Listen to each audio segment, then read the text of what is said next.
Rodri অবশেষে Real মাদ্রিদের প্ল্যানের মধ্যে ইস্যু করে দিছে।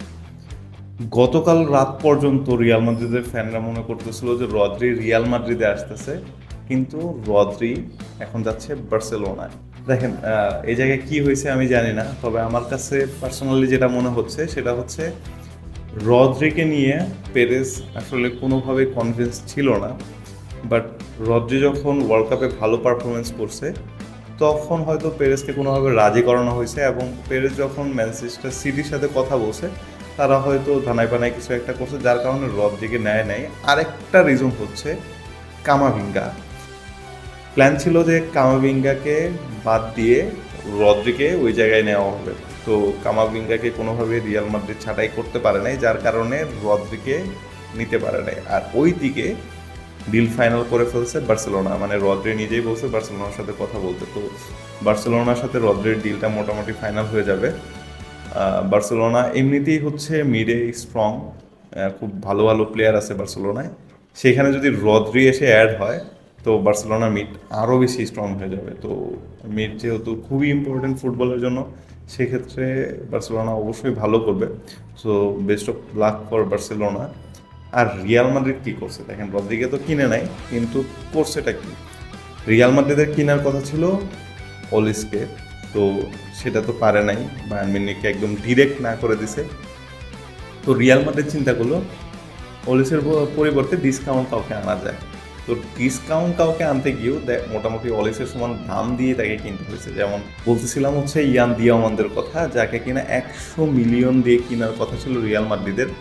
বাট রিয়াল মাদ্রিদ তাকে 100 মিলিয়ন দিয়ে তো কিনতে পারে নাই, কারণ আরবি লিপজিক ওটা রিজেক্ট করেছিল। মানে চিন্তা করেন, ইয়ান দিয়ামানদের মতো একটা প্লেয়ারকে রিয়াল মাদ্রিদ 100 মিলিয়ন দিয়ে কিনতে পারে নাই, পরবর্তীতে 142 মিলিয়ন দিয়ে ইয়ান দিয়ামানদেরকে রিয়াল মাদ্রিদ কিনে আনছে। মানে চিন্তা করা যায়, ইয়ান দিয়ামানদের মতো প্লেয়ারকে 142 মিলিয়ন দিয়ে কিনতে হচ্ছে।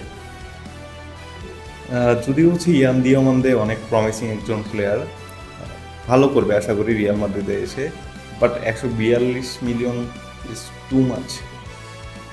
যাই হোক, এখন দেখা যাক রিয়াল মাদ্রিদ কী করে। এরকম একটা প্লেয়ার কেনার পর ম্যাক্সিমাম যে বিগ সাইনিংগুলো হয় বড় বড় ক্লাবে, ম্যাক্সিমাম কিন্তু বিগ সাইনিংগুলো ফ্লপই যায়।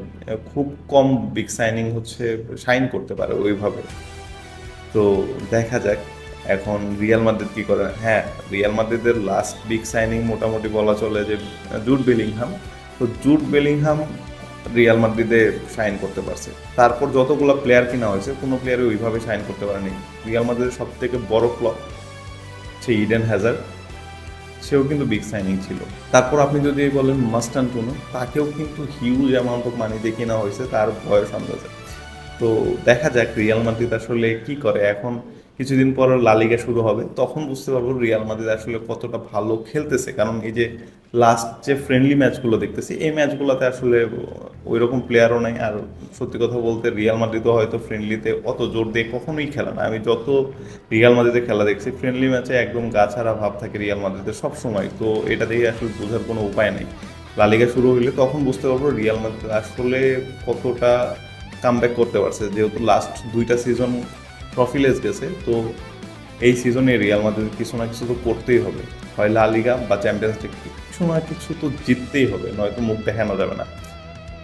যাই হোক, best of luck for Real Madrid. আবার দেখা হবে নেক্সট কোনো ভিডিওতে।